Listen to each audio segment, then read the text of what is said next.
TG Plus News edizione di Venezia, buonasera.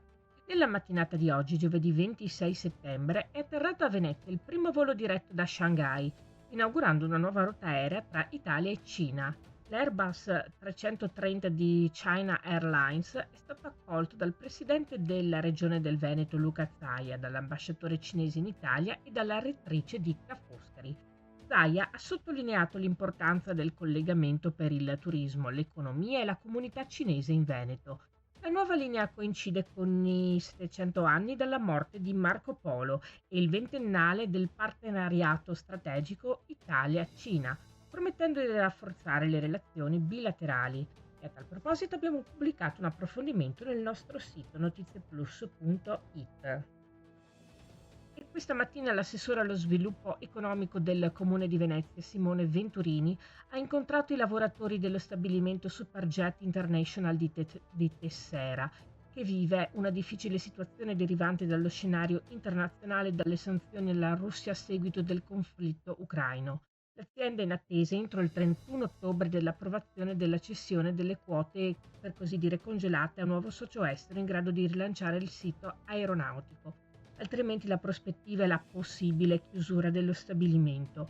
Il tempo sta per scadere, ha dichiarato Venturini. Superjet è un tassello fondamentale per la città e l'intero paese e ci impegneremo in tutti i modi affinché questa crisi possa essere superata.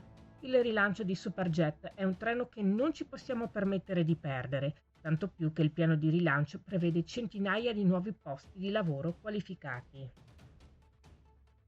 Cambiamo argomento. Importi esorbitanti, costi fissi non comunicati, imposte eccessive, conguagli incomprensibili, tariffe modificate senza comunicazione. Sono queste e molte altre ancora le brutte sorprese che possono emergere da un'attenta lettura delle bollette di luce e gas. Peccato però che quasi nessun utente sia in grado di leggere con attenzione le fatture energetiche e così può succedere, e succede spesso, di pagare cifre non congrue e non dovute senza rendersene minimamente conto, tanto più in un mercato ormai totalmente liberalizzato, eccetto per i cosiddetti soggetti vulnerabili. In tale contesto Adico ripropone, a grande richiesta, anche per i prossimi mesi, il servizio di consulenza gratuito riferito proprio alla lettura corretta delle bollette.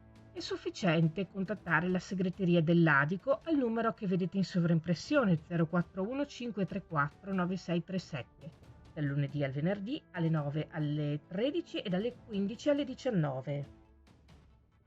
Ultima pagina. Sabato 28 settembre la città di Chioggia parteciperà alla Notte Europea dei Ricercatori, iniziativa nata per mostrare in modo semplice e stimolante la diversità e l'importanza della ricerca scientifica per la nostra società e che coinvolge ogni anno migliaia di ricercatori e istituzioni di ricerca in tutti i paesi europei.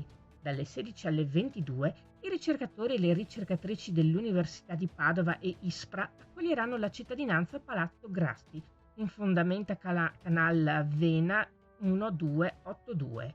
Vi saranno inoltre alcuni seminari divulgativi dalle 17:30 alle 19 con tema I tunicati e il benessere dei pesci. Sarà anche possibile visitare il Museo di Zoologia Adriatica Giuseppe Olivi, liberamente dalle 10 alle 22 o anche prenotando una visita guidata tramite museoolivi@unipod.it alle 10, 16 o 18. L'intero evento, comprese le visite al museo, è gratuito. Questa era la nostra ultima notizia. Grazie per essere stati con noi. Arrivederci.